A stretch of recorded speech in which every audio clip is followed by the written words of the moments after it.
And it also proved to me that Kevin Stefanski can never be labeled a great coach. And I'll tell you why.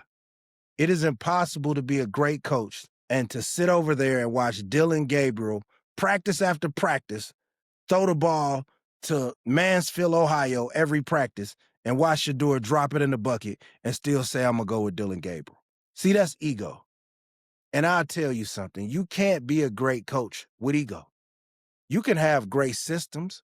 You can be good at X's and O's. And I don't care if this applies to YMCA basketball or NFL or NBA sports or any sport for that matter. If your ego stops you from playing the best player, i.e. Kevin Stefanski, then you're not a great coach. You're no different than the AAU dad that is sabotaging everybody's time and money that they spent driving to Memphis for nationals because you refused to play the best player and your son got 9 turnovers.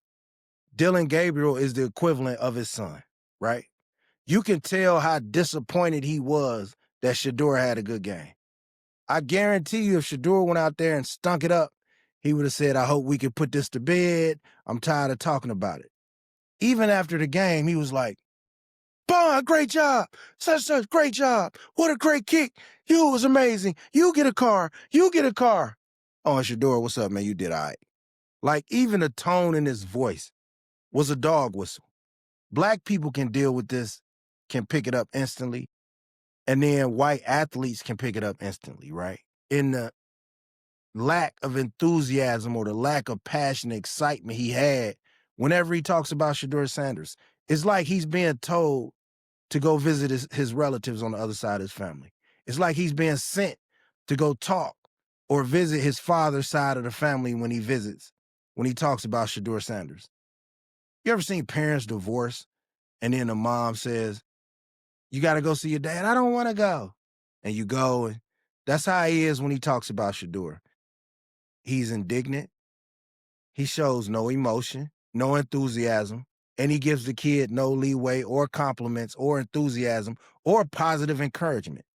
Yet when it comes to Dylan Gabriel, all encouragement is positive. And look, I don't have no beef with Dylan Gabriel, man. You made it from Hawaii. God bless.